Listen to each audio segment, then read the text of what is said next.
A cowboy helped a native girl find her family. Next day, 30 warriors came. Caleb Morgan woke to the sound of silence.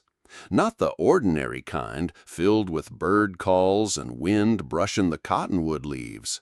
No, this silence had weight, like the world was holding its breath.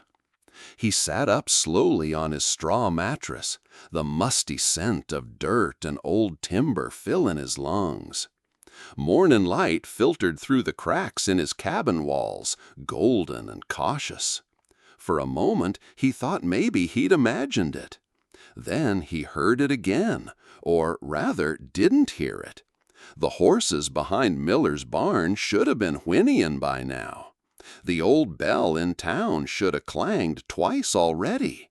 Even the wind seemed to have paused. Something was wrong. Caleb swung his legs over the edge of the bed, boots scraping dry earth. He reached for the hunting knife beneath his cot, more rust than steel now, but better than nothing, and stepped quietly to the door. A prayer whispered through his teeth. Not one he'd learned from a preacher, but the one his mother used to murmur when thunderclouds rolled over the plains. Lord, whatever this is, be near. When he opened the door, the breath caught in his chest. They stood like shadows given shape, 30 warriors in full paint arranged in a wide semicircle before his cabin.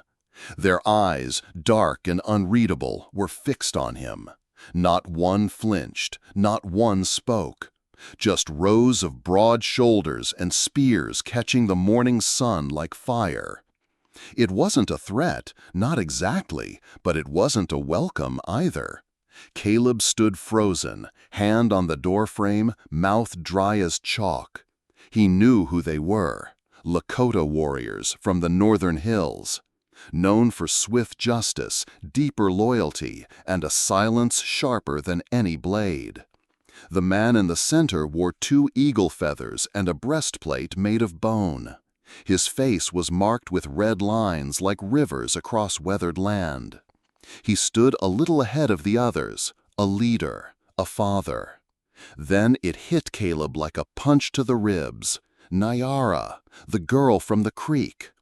Just yesterday, Caleb had been nobody, a stable hand, an orphan boy too white for the tribe and too poor for the town.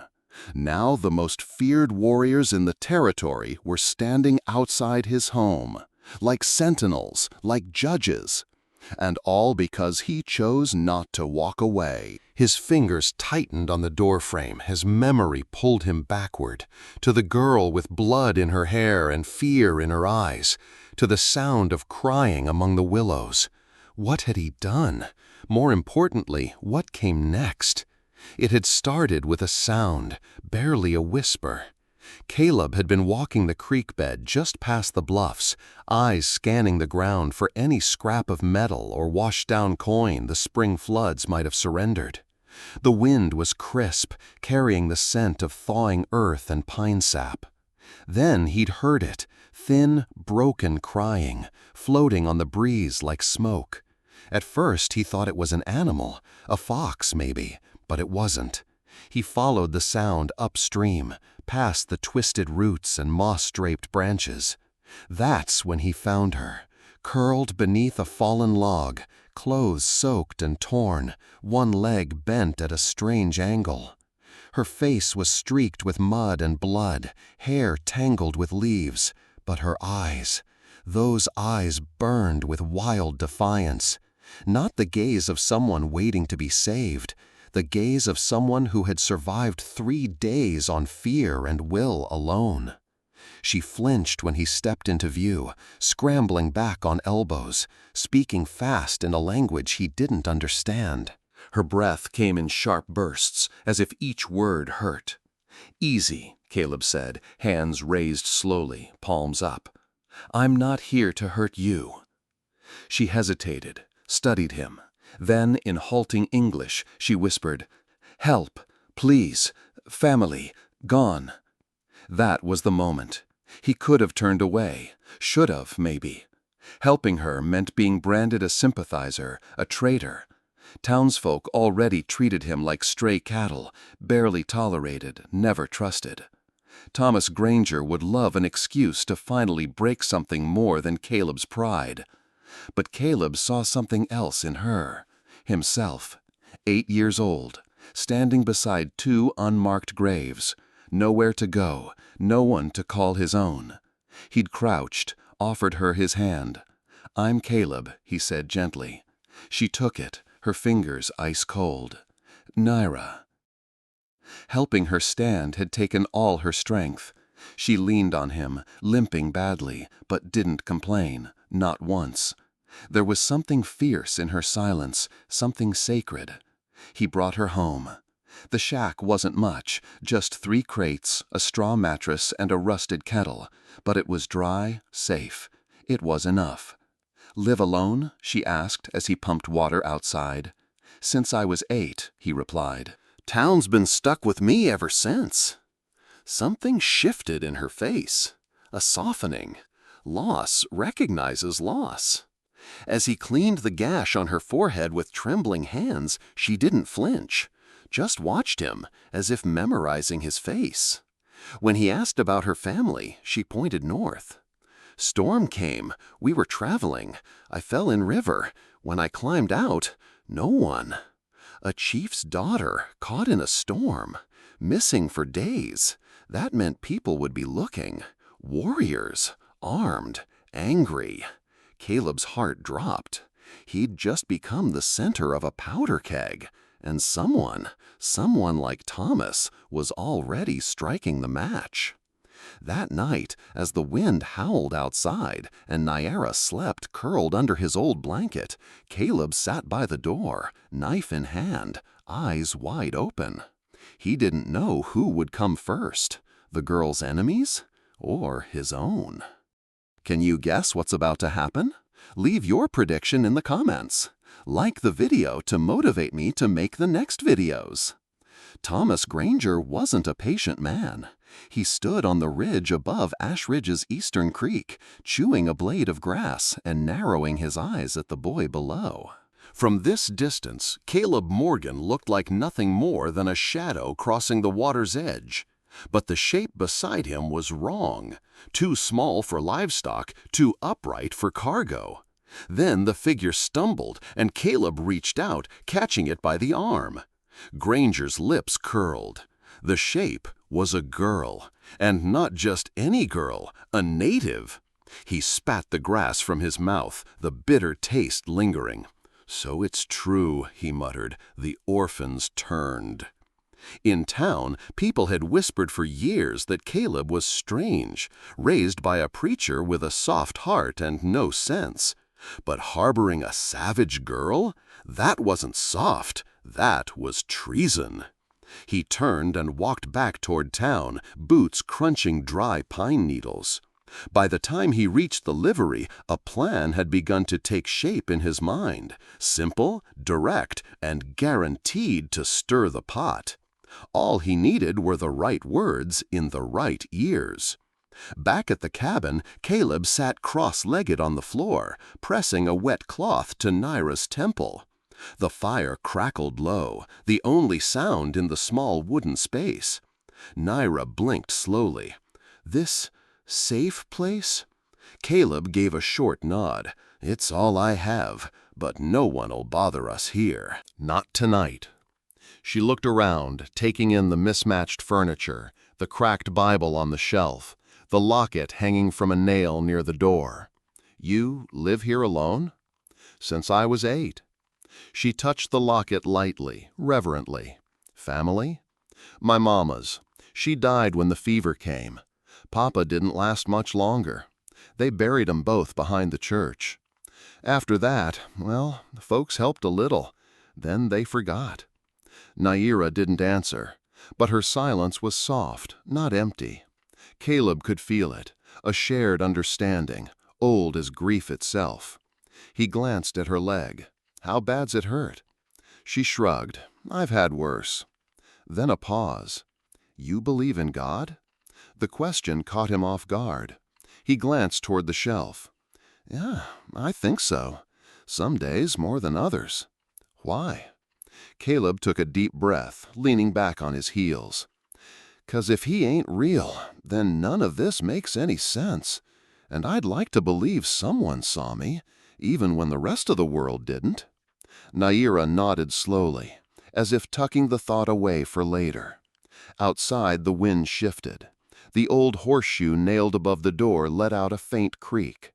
Something had changed. By mid-morning, the rumors had started to spread. Thomas Granger stood outside Hollis Mercantile, one boot propped on a barrel, recounting his tale for the third time that hour. Each time, the story grew sharper, darker. "Saw it with my own eyes," he said, voice low enough to be conspiratorial, but loud enough to draw ears. Caleb Morgan, down by the creek, helping some painted savage walk right into town. Mrs. Hollis gasped, one hand flying to her throat. "He brought her here?" "Not yet," Thomas said, savoring the pause. "But it's only a matter of time. You know how it starts. First, it's just one. Then it's a raiding party. Then your kids disappear." That did it. By sunset, half the town had heard. Caleb Morgan was hiding a native girl, and worse, he might be helping her people spy on Ashridge. Back in the woods, the real danger watched in silence.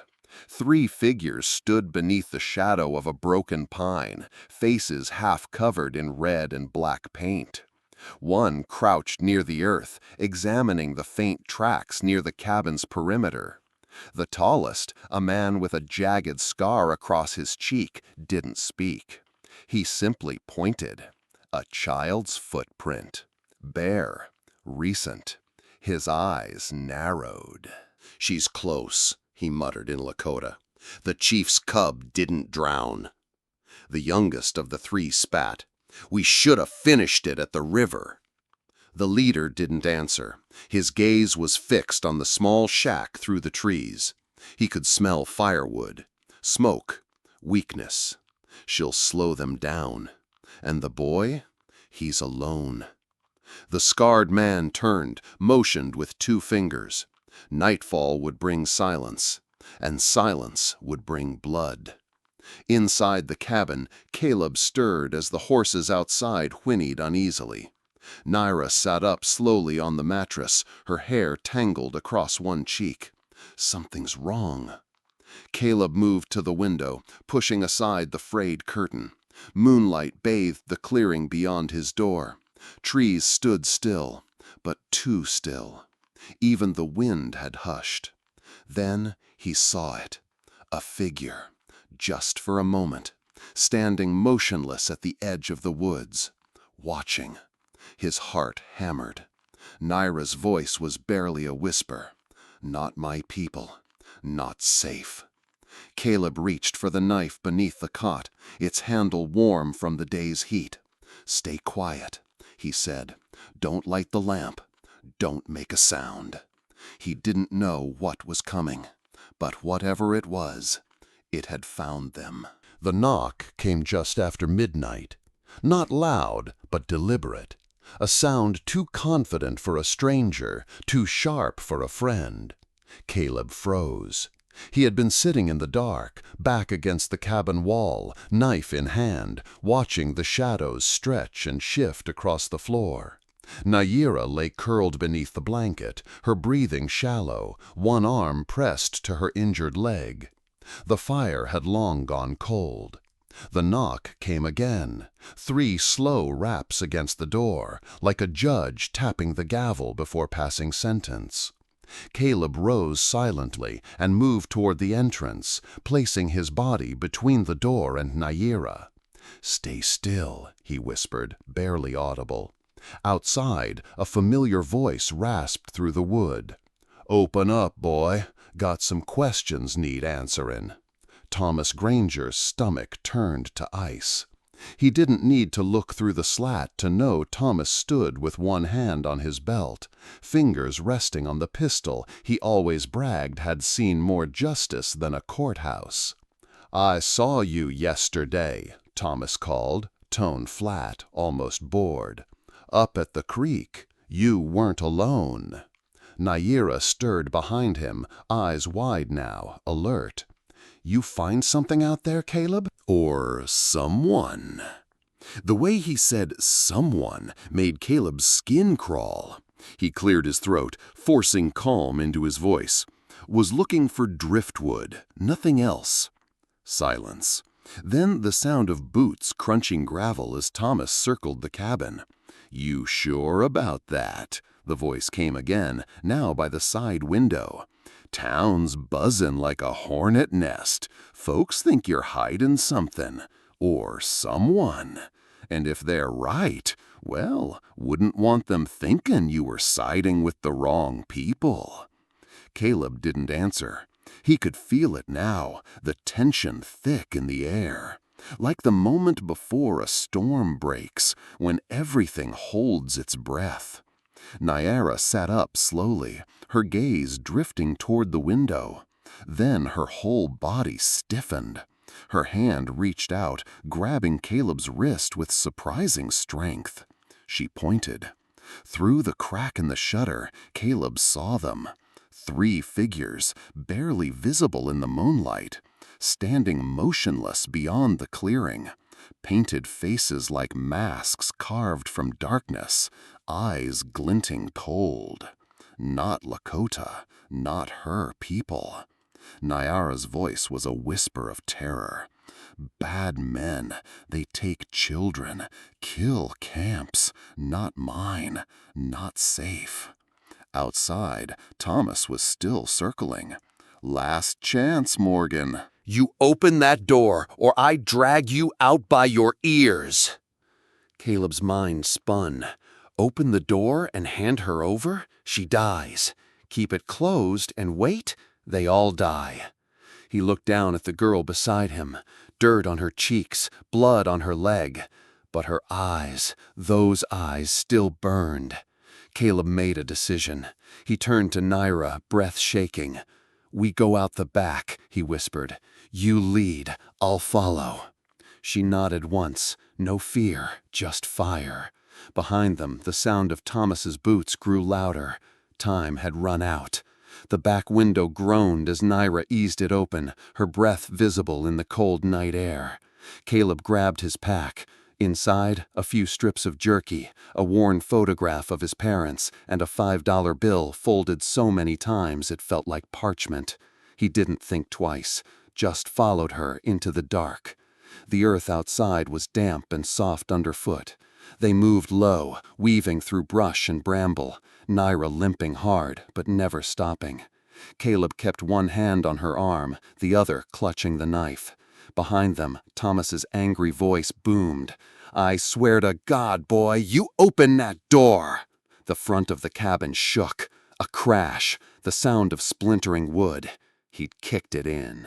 Naira gritted her teeth, pressing forward, her braid trailing behind like a banner of defiance.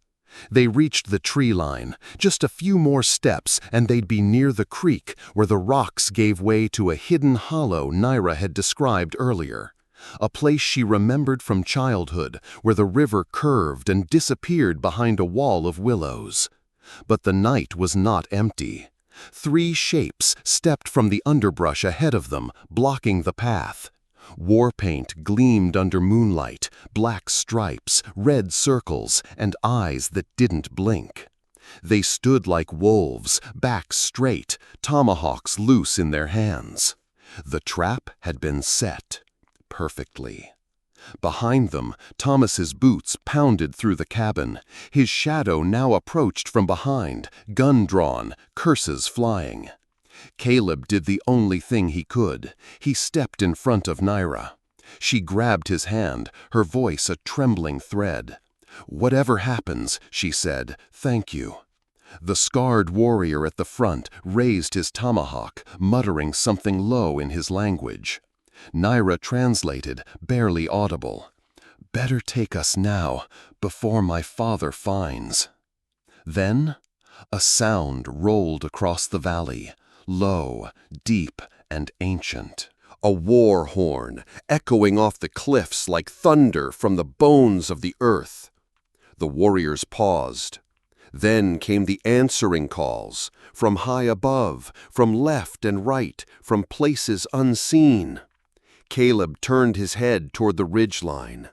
There, atop the slope, figures on horseback, outlined against the stars. One man stood tall above the rest, an eagle feather fluttering behind him. His face was unreadable, carved in stone. Maho. Naira's breath caught. "Father," she whispered. But the enemy warriors didn't run. The scarred one barked a command. The others stepped forward, weapons raised. Their answer to salvation was violence. Then it began. An arrow whistled from the ridge, slamming into the shoulder of the scarred warrior, spinning him backward. The hillside came alive, Lakota warriors charging down like the flood. Horses pounded earth, war cries split the air, and the enemy knew they were surrounded. Thomas Granger, frozen by the creek, watched the scene unfold. When he saw the painted warriors descending, he turned and fled into the trees, his pistol forgotten. Caleb didn't move. He stood, arm around Naira, as the night erupted around them. The fight was swift, brutal. 2 enemy warriors fell, the third captured. Lakota blades gleamed, precise as lightning. Then silence returned, except for the sound of Naira's breathing and the steady stomp of the last horse settling beside them. Mato dismounted slowly. He said nothing at first, just looked at Caleb, long and hard. And in that silence, something shifted, like the land itself taking a breath, choosing who belonged and who didn't. Can you guess what happens next? Like video and let us know your emotions in the comments below. The creek ran quietly now, as if it too had been holding its breath. Caleb stood ankle-deep in the cold water, his hand still wrapped around Naira's, though neither of them spoke. Around them, Lakota warriors moved with quiet purpose, binding the enemy survivor, tending to the wounded, melting into the trees as if born from bark and shadow. Across the water, Mato stood alone, his horse trailing behind him like a ghost. He studied Caleb for a long moment, dark eyes unreadable beneath the lines of war paint and time. Then he stepped forward. Naira moved first. She let go of Caleb's hand and ran to her father, speaking in a rapid Lakota, her hands painting the air with broken circles and trembling lines. Caleb couldn't understand the words, but he felt them: fear, relief, the weight of survival. Mato listened, never looking away from Caleb.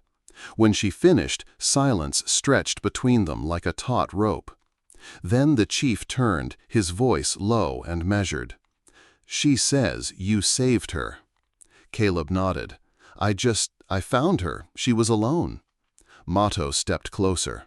"You gave her shelter, risked your life."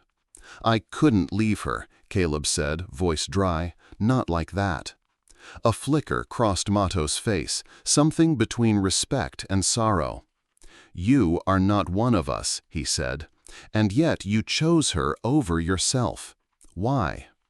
Caleb glanced down at the water, watched the reflection of his own face flicker across the surface. "I know what it feels like," he said softly, "to be lost, to not matter, to scream and have no one come. I couldn't walk away from that." Mato's gaze sharpened. "Do you believe in honor, Caleb Morgan?" The boy looked up. "I believe in doing what's right, even when no one's watching." Mato nodded once, then turned to one of his warriors and spoke briefly in Lakota. The man returned a moment later with something wrapped in buckskin. Mato held it out. Caleb hesitated before taking it. Inside was a small eagle feather, stained at the tip with red ochre, a warrior's gift. Mato spoke again, slower this time. In our way, when a man saves the life of a chief's child, he becomes more than a friend. He becomes blood, if he chooses. Caleb stared at him. You mean you'd make me part of your tribe? Not just tribe, Mato said. Family. The word caught in Caleb's chest like a spark in dry timber. But I'm not Lakota, he said. I'm just a stable boy, no one. Mato stepped forward, placed a hand on his shoulder. Tonight, you are no longer no one. That night, they built a fire by the creek. Not for warmth. It was summer still, and the air held a soft breath. But for something older, something sacred. Caleb sat just outside the ring of light, the eagle feather resting in his lap. Naira was nearby, quiet, her hands wrapped around a carved cup of broth. Around them, Mato's warriors moved with the stillness of wolves, tending to gear, murmuring in Lakota, their painted faces flickering orange and gold in the firelight. Then one of the elders stepped forward. His name was Wakasa, an old man with a back bent by years and eyes that saw more than most. He looked at Caleb not with suspicion, but with weight, as if he was measuring something unseen. In his hands he held a strip of hide, burned at the edges, worn smooth. He knelt and placed it on the ground between them. "We tell stories," Wakasa said, his English slow and careful, "not just for remembering, for guiding." Then he began. A tale of two wolves, one made of anger, fear, and hatred, the other of hope, compassion, and courage. Each lives inside every man. The one who grows stronger is the one you feed. Caleb listened, heart strangely still. It felt like something his mother would have said long ago in that tiny church with the warped floorboards and broken hymnals. A truth too deep for sermons. When the story ended, silence returned. But not empty silence, respectful, full. Then Mato spoke. "Tomorrow we return to Ash Ridge." Caleb stiffened. "Why?" "Because Thomas Granger is telling your people lies," Mato said simply. "He says you helped enemies, that you betrayed your kind." "I didn't," Caleb said. "I only—" Mato raised a hand. "We know, but the town does not. And in fear, men do foolish things. They burn what they don't understand." Caleb swallowed. "So what happens?" The chief's voice was like distant thunder. 30 warriors will stand outside your cabin at dawn. Silent, still. They will not touch a weapon unless forced, but their message will be clear. He looked Caleb dead in the eye.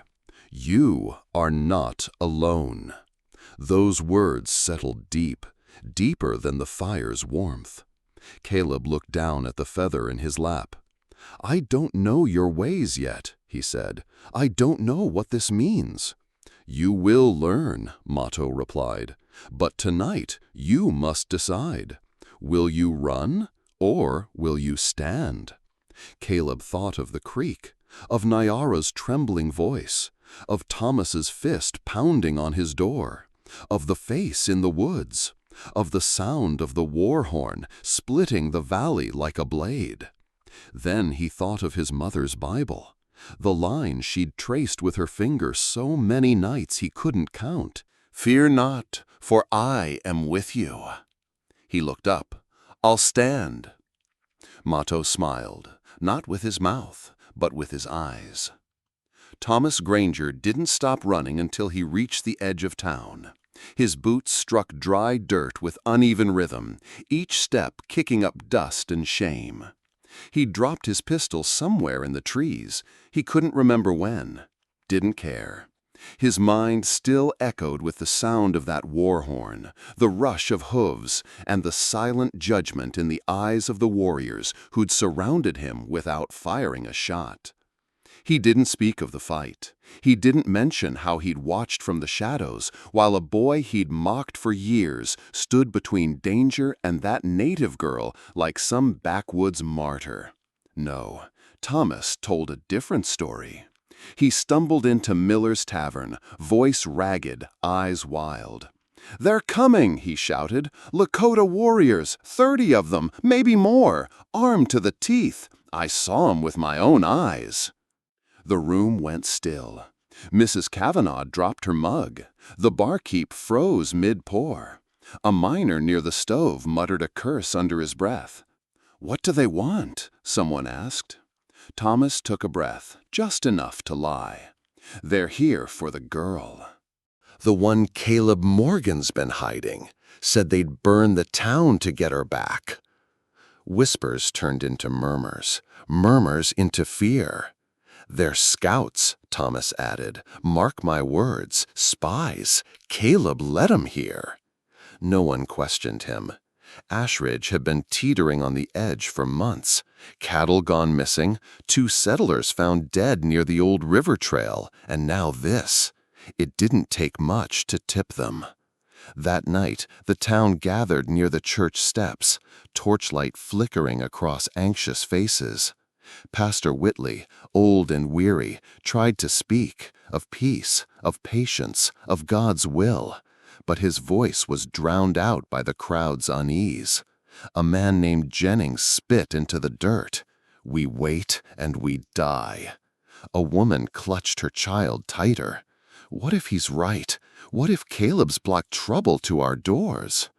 Thomas stood back and watched it all unfold. He didn't smile. Not yet, because fear, like fire, burned better when fed slowly. Dawn came quietly, not with birdsong, but with stillness. The town of Ashridge stirred to find 30 painted warriors standing silent guard outside Caleb Morgan's cabin. They did not speak, they did not move, they did not draw their weapons, but they were seen. Their bodies, tall and still as the pines, formed a half-circle around the shack like the wall of an ancient fortress. Spear points caught the rising sun like shards of fire. Their eyes never wavered from the path that led into town. To some, it looked like a threat. To others, it looked like a warning.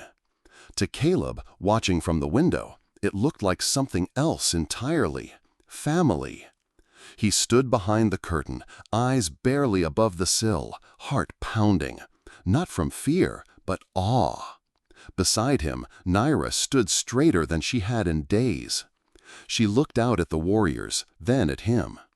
"They do not come for war," she said. "They come for truth." Caleb nodded, unsure if she meant to comfort him or remind him of what was at stake. From down the road came voices, angry, armed.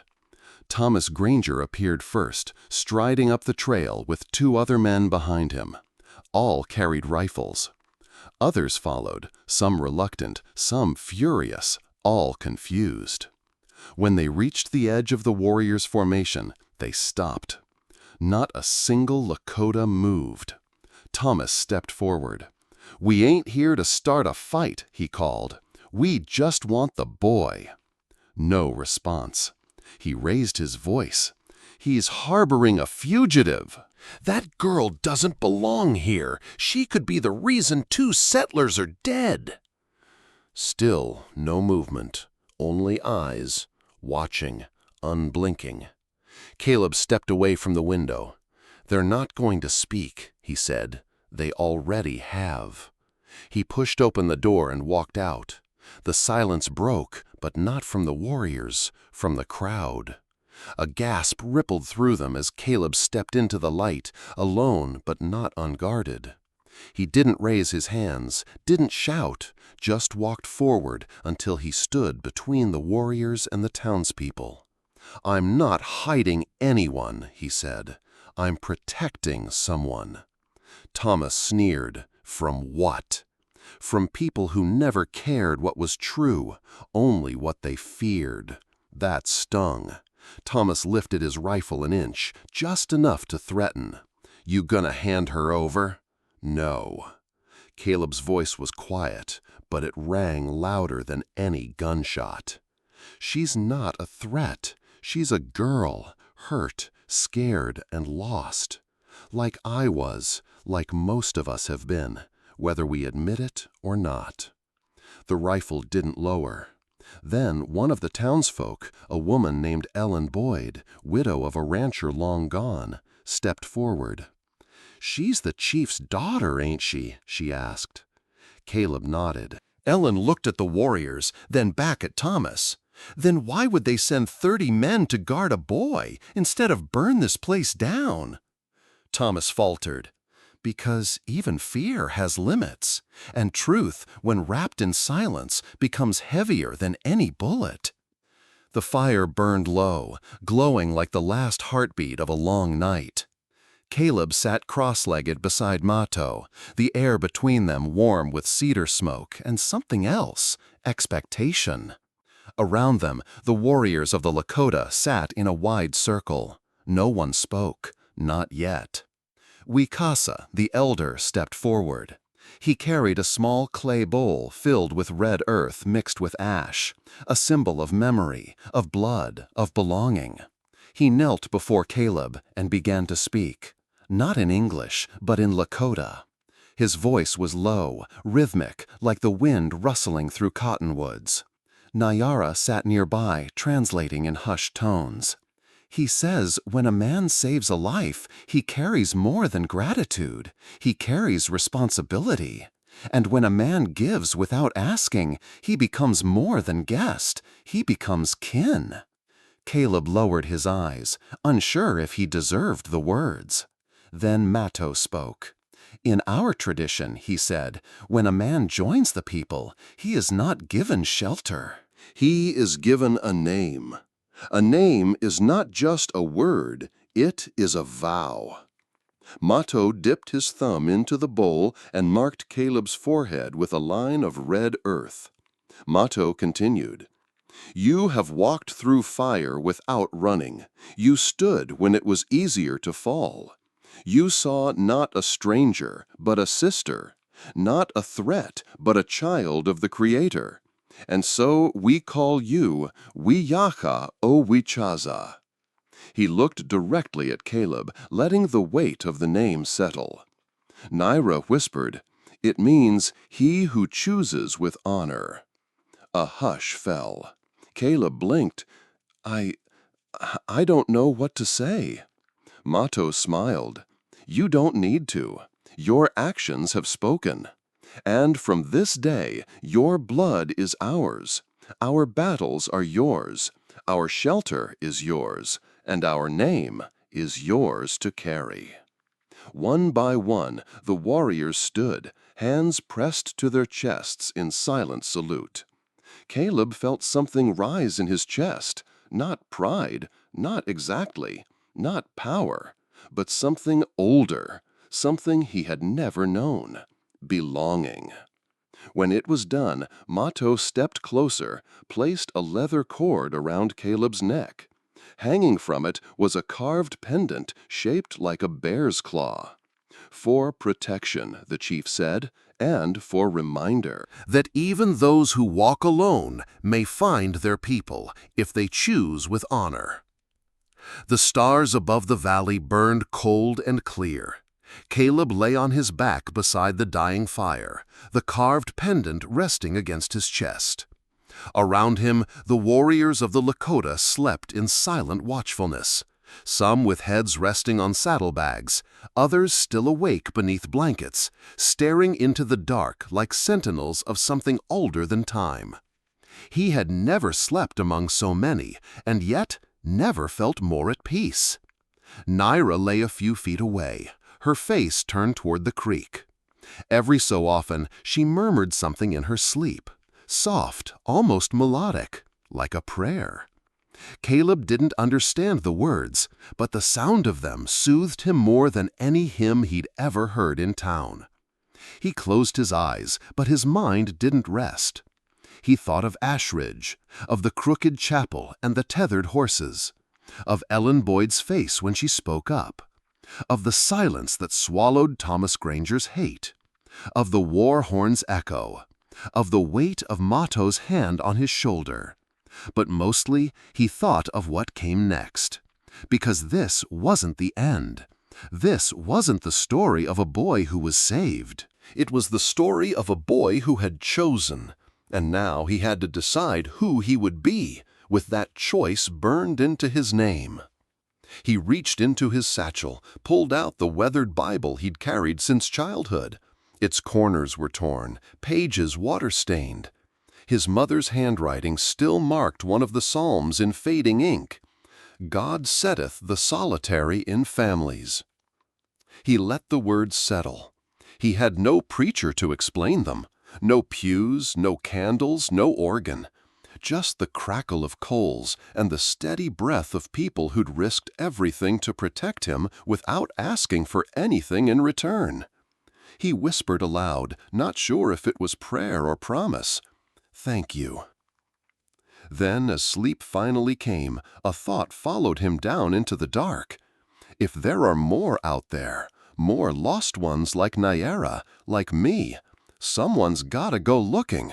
And maybe, just maybe, that someone had found the fire he needed to carry, the kind that doesn't burn out, the kind that stays.